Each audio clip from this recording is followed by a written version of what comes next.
Across the galaxy, there was one name that made even the bravest captains tremble. Her name was Sarikara, the alien vampire queen. Entire fleets had vanished under her command, entire worlds drained of life until nothing but silence remained. To some she was a legend. To most she was death itself. No one knew her true age. Some believed she had ruled for thousands of years, feeding on the life force of conquered species. Her armies were endless, her ships black and sharp like fangs in the void. When her fleet entered a star system, planets surrendered before the first shot was fired. She demanded no negotiations, only obedience. Those who resisted were never seen again. The Galactic Council, a gathering of the largest and most powerful empires, had grown desperate. They had spent decades trying to stop her empire, but their fleets broke again and again. Entire star systems now stood empty, lifeless shells drifting in the dark. Inside the vast hall of the council, leaders shouted over each other. Tall insectoid diplomats clattered their mandibles in panic. Scaled reptilian governors hissed warnings about her next target. Feathered envoys from the avian world spread their wings nervously. "Her fleet is unstoppable," cried one delegate. "We must abandon the frontier and move our people inward," said another. "If we fight, we lose. If we stay, we die." Fear ruled the room. Even the proudest warriors whispered of surrender. But not all species sat in fear. At the far edge of the hall, quiet but alert, sat the human delegation. They were new to the council, young compared to the ancient empires.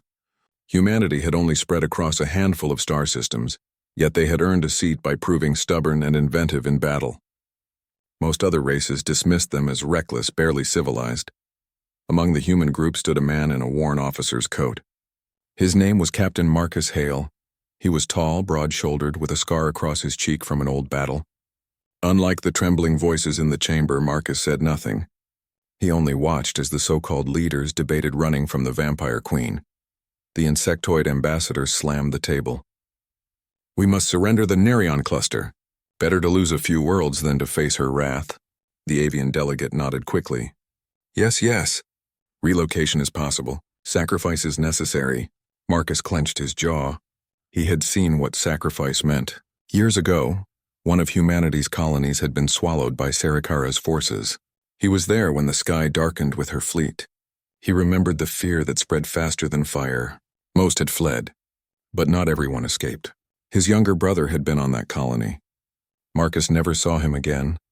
The council argued for hours, and every word tasted of fear.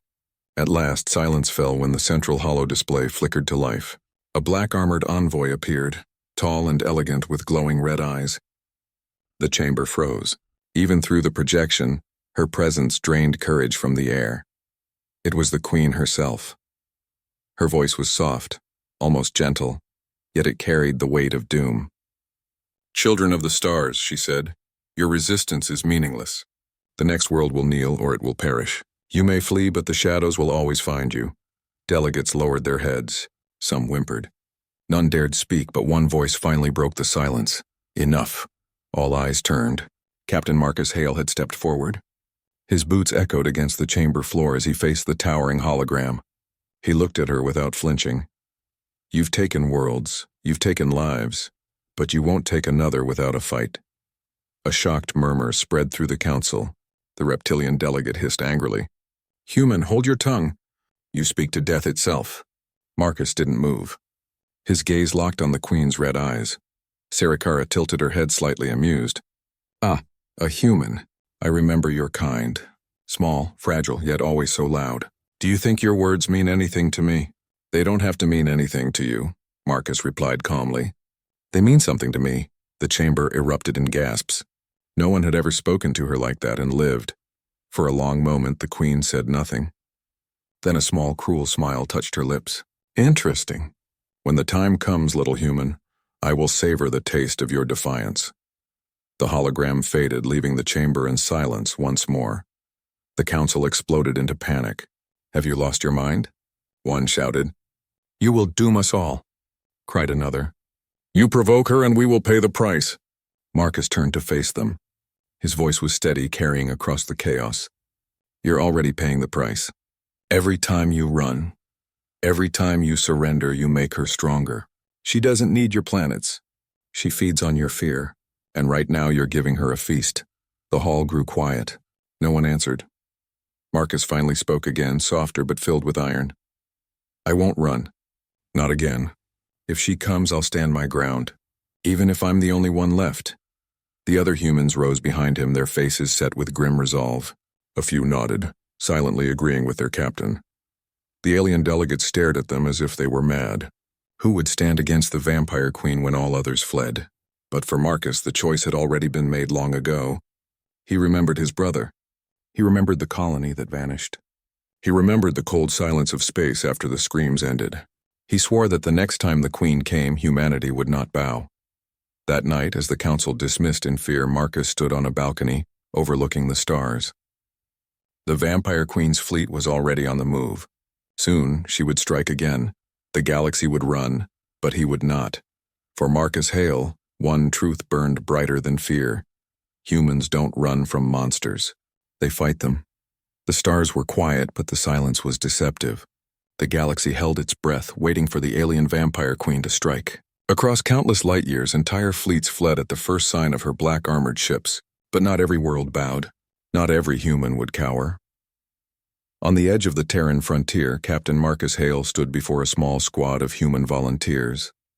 They were not a fleet, not even a proper battalion. Most were scavenged from outpost guards, engineers, and miners. Some had military training, but others had never fired a weapon in anger. Yet every one of them shared the same determination. They would not run. Marcus studied each face carefully. They looked tired, anxious, but ready. He had chosen them because they had nothing left to lose. Every volunteer had lost something: family, home, friends to Sarikara's raids. This was their chance to strike back, even if it was just a spark against a darkness that seemed endless. Listen up, Marcus said, his voice calm but firm. You all know why we are here. The galaxy is terrified. Entire fleets flee when they hear her name. They think they can survive by running. But that's not survival. That's surrender. And surrender? Surrender means death in the end. He paused, letting the weight of his words sink in. Some of the volunteers nodded. Others swallowed hard. I've seen what happens when we run, Marcus continued. I lost my brother, my home, everything because people chose fear over courage. I swore then and I swear now that I will never run again. And neither will you. The volunteers shifted, a few exchanging nervous glances. One young engineer, barely out of his teens, asked, Captain, what if we can't win? Marcus looked at him squarely. Then we fight anyway. Humans have a strange talent for surviving against impossible odds. And if we survive even one battle, even one day, it's enough to inspire hope. That is the spark the galaxy needs. Hope. It was a word the council had forgotten, a word the stars had almost lost. The human volunteers fell silent, absorbing his words. Then one by one they straightened. They were ready to follow him into the shadows, into the void, into the storm that was coming. Marcus led them aboard a small fleet of human ships. They were modest compared to the black, jagged vessels of the Vampire Queen, but they were fast and maneuverable. Their hulls were reinforced with human engineering, built to endure hits that would shatter alien ships. Their weapons were limited but precise, designed to exploit weaknesses in larger vessels. Remember, Marcus said as they entered hyperspace toward the first threatened world, we are not just fighting for ourselves. We are showing the galaxy that humanity does not kneel. If we die, let us die standing. The journey was tense. Every human aboard could feel the weight of the approaching darkness. Rumors had spread of the Queen's abilities. Her fleets could move faster than light. Her warriors could drain life from a distance. Her very presence could break morale. Yet Marcus remained calm. Calmness spread to his crew. When fear knocked on their minds, his resolve pushed it back. They trained tirelessly during the travel, perfecting maneuvers, practicing emergency drills, and preparing for boarding attacks. Finally, sensors picked up the edge of Sarikara's fleet near the Nerion cluster, a star system filled with mining colonies. Marcus's heart tightened. He had known many of these miners personally. Some of them had written letters of hope to the Terran Council just weeks ago. Now they were in the path of the Vampire Queen. The alien fleets were already there, and just as the legends had said, most had fled. Planetary defenses were offline. Only a handful of automated turrets remained. The humans were the first real force confronting the shadow. Marcus gathered his squad for a briefing. We are the line they said could not be held, he said. We don't have numbers. We don't have size. But we have brains, courage, and the will to fight. The Queen thrives on fear. If we stay calm, if we fight smart, we take that away from her. Every move we make will ram. The darkness of space pressed down on the small human fleet like a heavy shroud.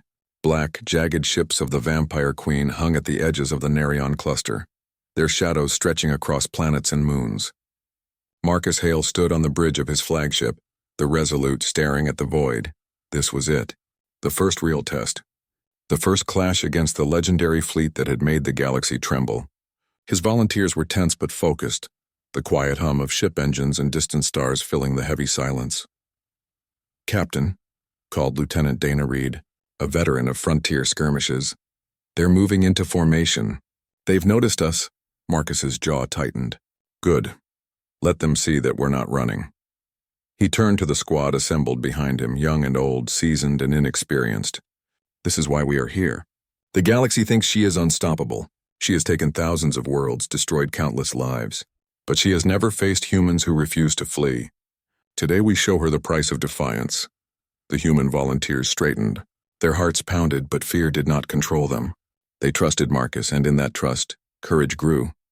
The first wave of the Queen's ships moved forward. Smaller vessels darted like shadows, testing the human fleet. The humans waited, letting the aliens draw closer. Then, at Marcus's order, the Resolute and its companions struck. Precision beams cut through enemy hulls, disabling engines before the larger fleet could react. The aliens recoiled in surprise. "These humans are different," one officer hissed over their internal comms. "They do not flee. They attack. They strike with cunning." Marcus's strategy was simple but effective. They avoided direct confrontation with the Queen's massive ships. Instead, they used hit-and-run attacks, ambushes behind asteroids, and precise targeting to disable the smaller vessels first. Every move was calculated, every strike deliberate. Still, even with careful tactics, the humans were outnumbered. Alien projectiles streaked across the void, exploding against the fleet's shields. Sparks flew on the bridge as a warning tone blared. Marcus did not panic. He barked orders, moving from station to station. "Reed! Divert power to the forward shields. Marcus! Fire all energy cannons at the lead frigate." Lieutenant Reed complied, her hand steady. Other volunteers moved with practiced precision, executing maneuvers Marcus had drilled repeatedly. Within minutes, the lead alien frigate was crippled, spinning out of control before colliding with an asteroid. It was a small victory, but enough to shake the Queen's forces. Across their comms network, panic spread. They expected fear from humans, but humans were nothing like the other species. They fought with cunning, with daring, with relentless courage. Marcus knew they had to keep the pressure up. He turned to his boarding team. "Suit up. We're going aboard the next ship. Disable it completely. Make them understand we do not flee." The human team moved quickly, donning their exosuits and grabbing energy rifles. The shuttle launched into the void, weaving through enemy fire. Marcus led them personally, determined to show the Queen what human courage looked like. The boarding was chaotic. Alien crew members fought back with sharp claws and energy weapons, but the humans had a style the aliens had never seen. Quick, adaptive, unpredictable. Where aliens relied on brute strength or fear, humans relied on teamwork and improvisation. Every room cleared, every system disabled, was a blow to the Queen's empire. Marcus found himself face to face with one of the Queen's champions, a tall, armored alien with glowing eyes. The two circled each other, weapons ready. Marcus's mind raced, calculating movements, anticipating strikes. Then he attacked, using speed and agility to strike precise points on the alien's armor. The champion fell, stunned. Marcus's victory was small, but it sent a message. Humans did not bow to intimidation. Back on the fleet, the humans' bold actions inspired hope. Across the Council's scattered forces, sensors picked up the fight. Messages of disbelief flowed through the communications channels. "Humans are fighting back," one captain murmured. "Where others fled, they stand, and they are winning." But Marcus knew this was only the beginning.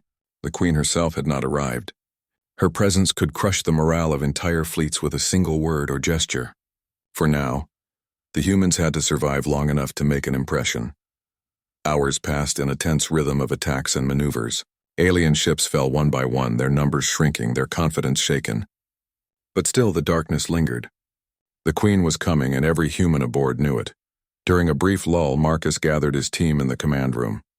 "You've done well," he said, scanning each face. Exhaustion lined their expressions, but their eyes shone with determination. "Remember this. Today, you stood where others would have run. Today, you showed that humans are not afraid of monsters. We fight, we endure. And we will continue to fight, no matter the odds." Lieutenant Reed spoke softly but firmly. "Captain, if she comes? The Queen herself?" Marcus met her gaze. "Then we face her, and we will not flinch. Every battle, every strike we make weakens her power. She feeds on fear, and we will deny it. That is how humans survive. That is how humans inspire." The human fleet prepared for nightfall across the planets below. But the black ships did not rest. The Queen's influence was already near, a cold presence stretching through space. Marcus watched the sensors, seeing faint readings of her flagship. The moment was coming, yet the humans were ready. They had won their first small victories, and though they were outnumbered, they had proven something extraordinary. Fear could be fought, even in the face of overwhelming darkness. Suddenly, alarms blared. A massive vessel emerged from hyperspace. Black as the void, sharper than any mountain, it glided into the Nerion cluster. All communications went silent for a moment as the Queen's flagship passed. Every human held their breath. Even the volunteers who had faced alien boarding teams felt the weight of her presence. Marcus did not move. He stood firm, gripping the edge of the command console. He could feel the cold of her presence even through the hull. The Queen's gaze, he imagined, was fixed on him. "Everyone," he said quietly, "hold your ground. We have made our mark today. She will notice us. And when she does, we will be ready." The fleet prepared for another wave of attacks. Smaller ships streaked across the void, trying to flank the humans. Marcus led the maneuvers personally, coordinating every strike, every dodge, every return fire. The humans moved like a single organism, smart, adaptive, unyielding. By the end of the first day, several of the Queen's vessels were destroyed, and others were retreating. Messages from other council fleets trickled in, expressing astonishment. Humans had stood where entire fleets fled, fought when all others surrendered. Marcus did not celebrate. He knew the Queen's arrival could undo every victory in an instant. But for the first time in years, hope flickered across the galaxy. The human warrior who refused to flee had proven that even one species, small and underestimated, could stand against the darkness. And that was a message the Queen had never expected. As night fell across the planets of the Nerion cluster, Marcus looked out into space. The stars were silent witnesses. Shadows moved, but humans did not run. Humans fought. And Captain Marcus Hale had just begun his stand. The galaxy had never seen anything like it. Small human ships, outnumbered 10-1, had survived against the Vampire Queen's fleet. Their strikes were precise, unpredictable, and relentless. Rumors of their courage spread faster than light across distant star systems. But now, the humans' victories drew a shadow larger than any before, Sarikara herself. Marcus Hale stood on the bridge of the Resolute, staring at the approaching darkness. Sensors picked up a massive vessel emerging from hyperspace. Black, sharp, and enormous, it dwarfed even the largest council ships. The Queen had arrived. "Captain," Lieutenant Dana Reed said quietly. "That's her. That is the Queen." Marcus's jaw tightened. "I know." His eyes didn't waver. "All our training, all our preparation, this is what we prepared for. We fight smart, we fight together, and we show her humans are not afraid." The Queen's flagship moved with silent grace, its shadow stretching across planets and moons. The air, or what passed for air in the ships, felt heavier. Every sensor reading, every energy fluctuation screamed of her presence. The volunteers felt it too, a cold, almost living darkness pressing into their minds. Some of them trembled, but none ran.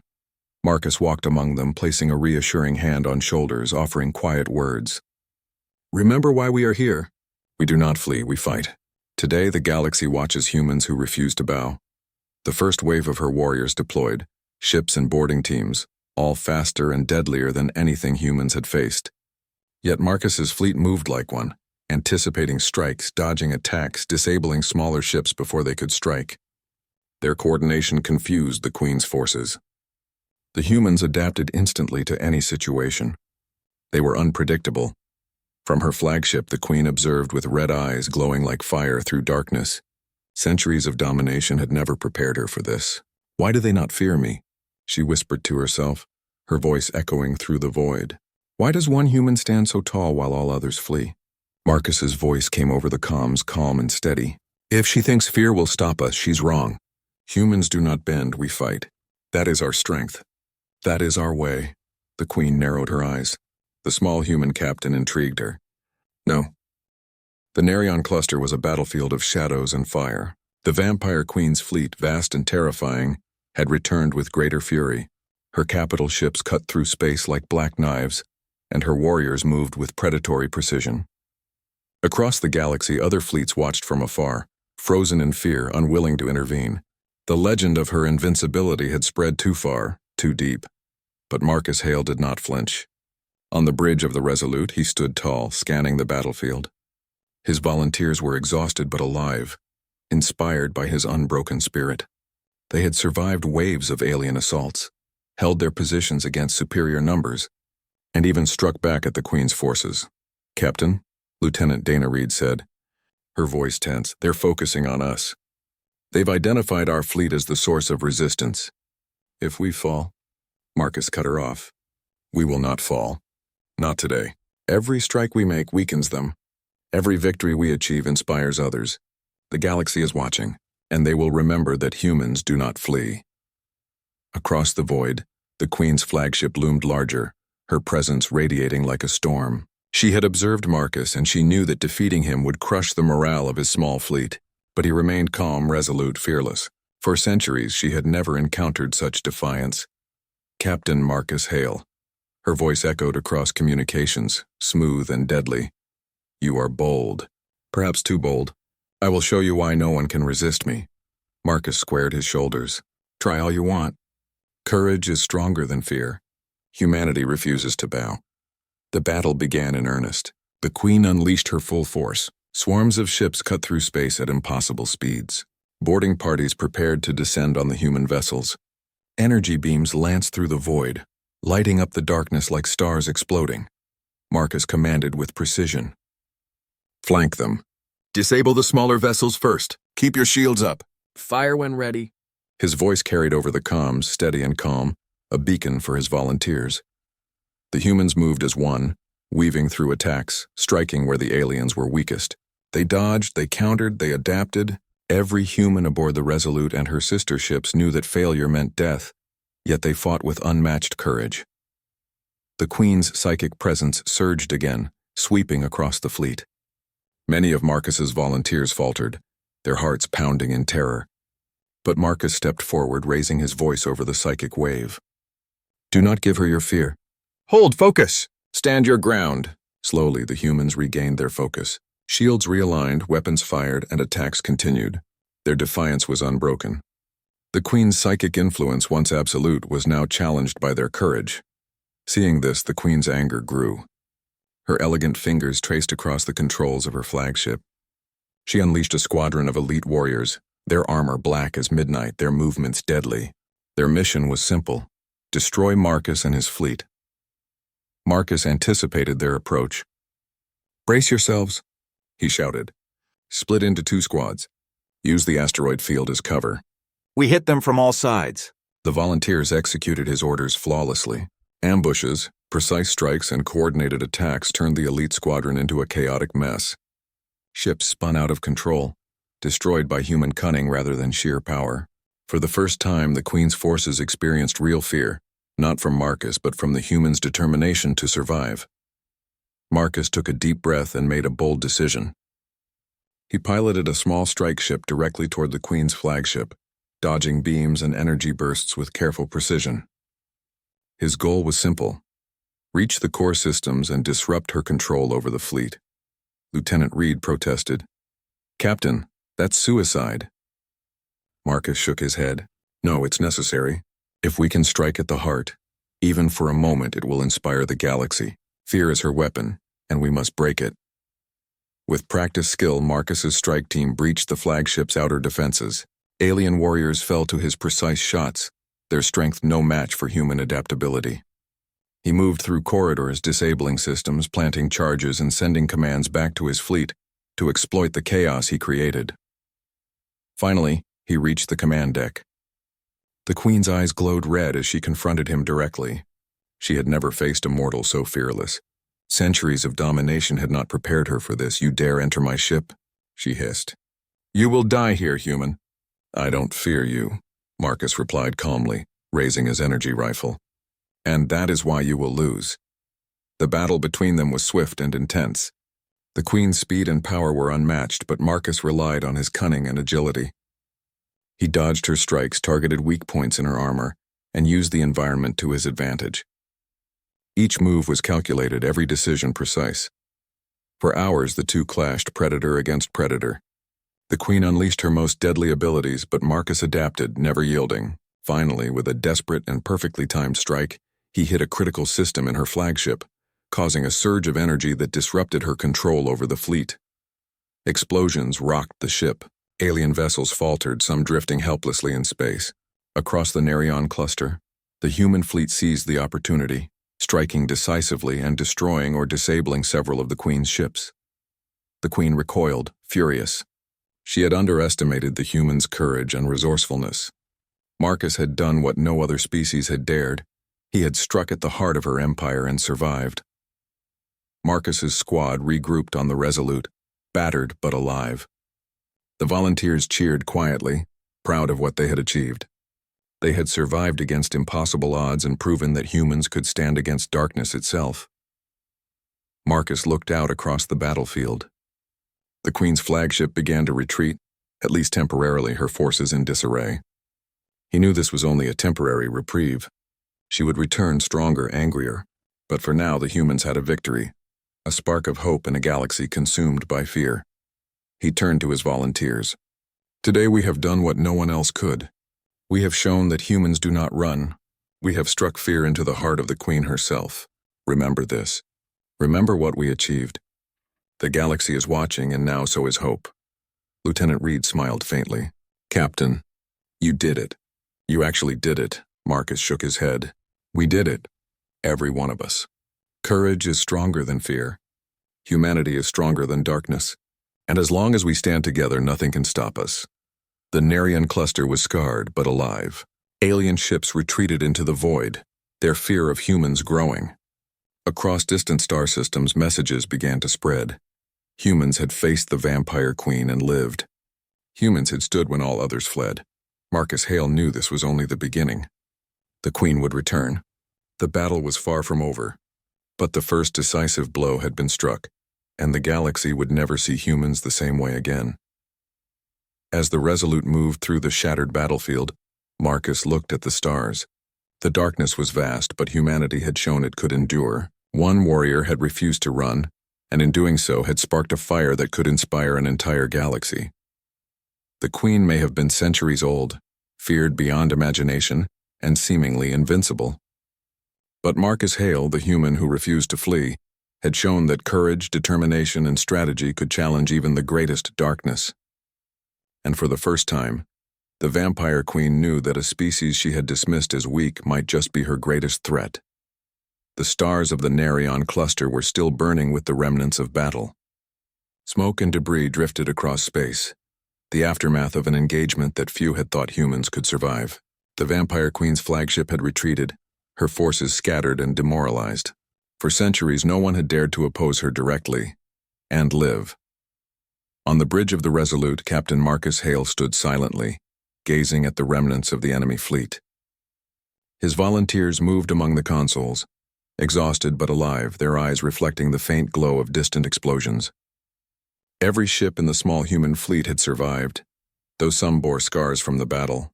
Lieutenant Dana Reed approached, her face streaked with sweat and grime. "Captain, we actually did it." "They're retreating." "The Queen's fleet is pulling back." Marcus nodded, his expression calm but firm. "For now. This is a victory, yes, but she will return. She always does. What matters is what we've shown the galaxy today. Humans do not flee. We stand." The volunteers listened, pride and exhaustion mixing in their hearts. They had faced a force that had destroyed thousands of worlds, survived boarding parties, psychic waves, and overwhelming numbers, and yet they had survived. They had fought, and they had won enough to inspire hope. Across the galaxy, reports began to spread. Systems that had been abandoned for fear of the Vampire Queen began to rally. Human colonies sent messages of support. Other species, once paralyzed by fear, began to reconsider their positions. For the first time in centuries, the galaxy saw that the Queen's shadow could be challenged.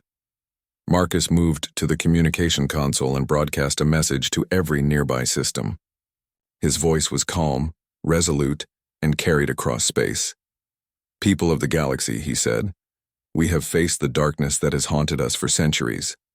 The Vampire Queen has returned to her shadows, but she knows now that humans do not run. We fight, we endure, and we will continue to fight no matter the odds. Let this be a lesson to all who cower in fear. Courage can change the course of destiny. Stand and you may survive. Stand and you may inspire. Stand and ye..."